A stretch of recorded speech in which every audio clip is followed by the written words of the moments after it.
विनेश से और साक्षी दोनों से ये कहना चाहता हूँ कि अब आपके ऊपर पूरी दुनिया की आधी आबादी की जिम्मेवारी आ गई है। आप ये मत सोच के चलना, अपने दिमाग में ये बात रखना, अब आपको हारना नहीं है और अब आपके पास रास्ता नहीं है कि आप पीछे हट जाएं।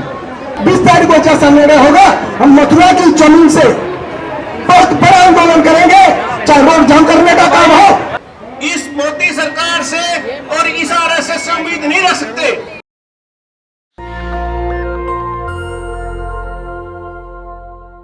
मैं साथियों ये कहना चाहता हूँ, विनेश से और साक्षी दोनों से ये कहना चाहता हूँ कि अब आपके ऊपर पूरी दुनिया की आधी आबादी की जिम्मेवारी आ गई है। आप ये मत सोच के चलना, अपने दिमाग में ये बात रखना, अब आपको हारना नहीं है और अब आपके पास रास्ता नहीं है कि आप पीछे हट जाएं। क्योंकि आपकी जो ये लड़ाई है, ये ना हरियाणा के जाटों की लड़ाई है, ना यूपी के ठाकुरों की लड़ाई है। ये जो लड़ाई है, ये पूरी दुनिया की महिलाओं की लड़ाई जो आप लड़ रही हो, मेरी बेटियों, मेरी बहनों और मेरी साथियों, ये लड़ाई आप हार नहीं सकती।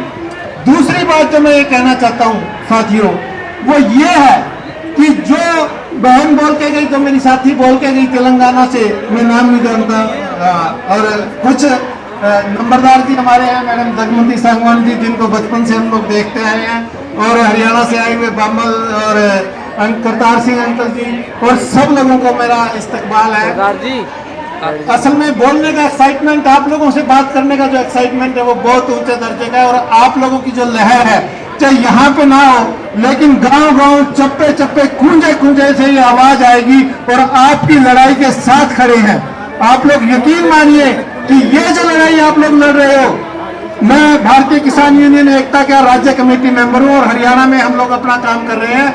और अभी 11 से लेकर 15 तारीख तक हम हरियाणा के फतेहाबाद, सिरसा, जाखड़, जींद, अलग अलग जगह पे, बहादुरगढ़, अलग अलग जगह पे खिलाड़ी साथियों के समर्थन में प्रदर्शन करेंगे।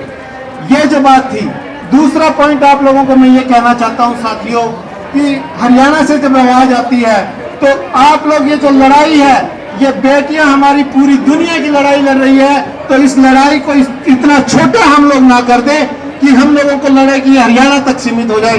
ये पूरी देश और दुनिया की लड़ाई लड़ रही है। और ये जो शोषण की बात है, इनका हाथ जीतना इस वजह से जरूरी है कि हर महिला अपने जीवन में कभी न कभी छेड़छाड़ का या शोषण का या टीचरबाजी का शिकार होती है। चाहे वो आपकी बेटी रही हो, चाहे आपकी माँ रही हो, चाहे मेरी माँ रही हो, वो जरूर होती है। और इस वजह से ये लड़ाई हम लोग हार नहीं सकते।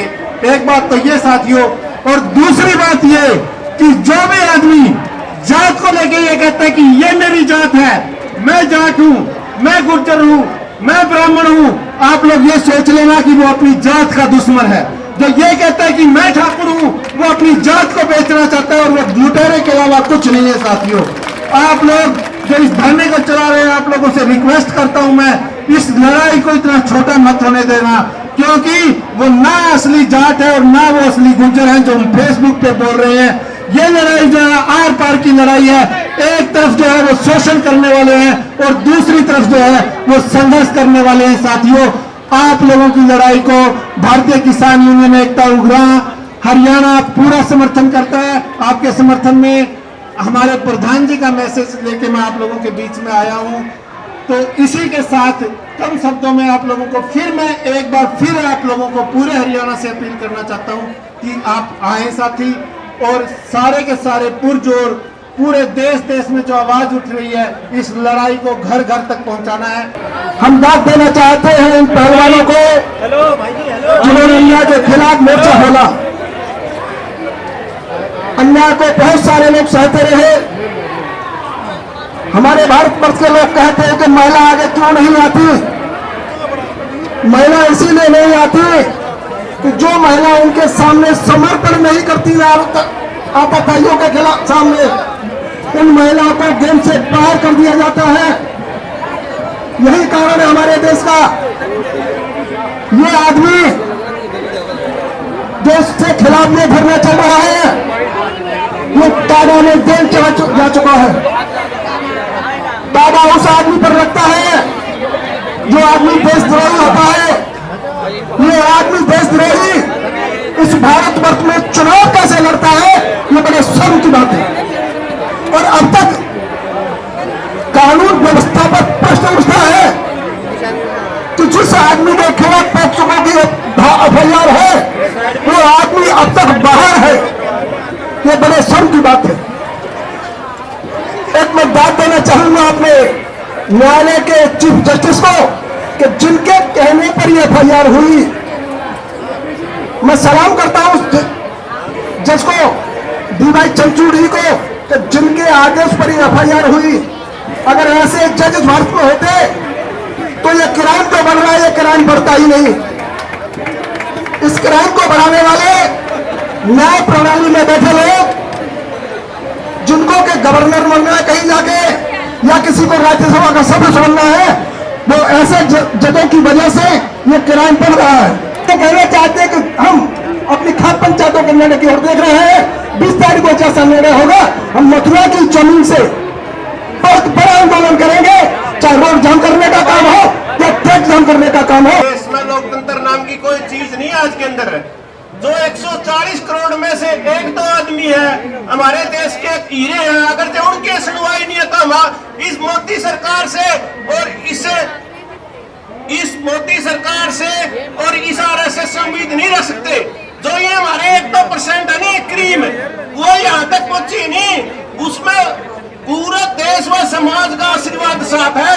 जब देश का राजा उन 1-2% लोगों से नहीं डरता तो हम उस लोकतंत्र नहीं कह सकते। आने वाला दिन में मैं ये कह सकता हूँ, ये एक संकेत देने की बात है। हम तो कीड़े मकोड़े हैं। अगर 140 करोड़ लोगों में से 1-2% लोगों की सुनवाई नहीं होती तो कीड़े मकोड़ों को भी नहीं रखनी चाहिए। ये लड़ाई है नहीं किसी पार्टी विशेष की लड़ाई नहीं है, ये देश के अंदर लोकतंत्र और आम नागरिक अधिकारों को बचाने की लड़ाई है। आज के अंदर वह राष्ट्रीय लेवल के चैनल उस ब्रजभूषण का इंटरव्यू लेते हैं और जिस गंदी पानी का वो इस्तेमाल करता है, अगर से कोई सच्ची बहन का भाई नहीं आत्महत्या कर ले रहा है, मैं तो यही बात कहता हूँ, लोकतंत्र नाम की चीज नहीं है। इन 140 करोड़ लोगों का अपमान है जो प्रधानमंत्री कुछ लोगों खिलाड़ियों के साथ अपने फोटो खिंचवाता है, कहता भी नहीं साहब तो मेरे परिवार की हो, तो इससे बड़ा तो मैं नहीं। मैं तो यही कहता हूँ, लड़ाई छोटी नहीं है, ये होती है संकेत देने की बात। जब हिटलर और मुसोलिनी पैदा होते नहीं, उन्होंने भी संकेत ही दिए थे, बहुत सारे किसान। नेशनल दस्तक की आपसे गुजारिश है कि अगर इसको बचाना चाहते हैं तो नेशनल दस्तक को सब्सक्राइब करने के लिए रेड कलर के सब्सक्राइब बटन को दबाएं, फिर बेल आइकन की घंटी दबाएं। नेशनल दस्तक को बचाने के लिए बहुत जरूरी है कि हर खबर को शेयर करें, लाइक करें, कमेंट जरूर करें।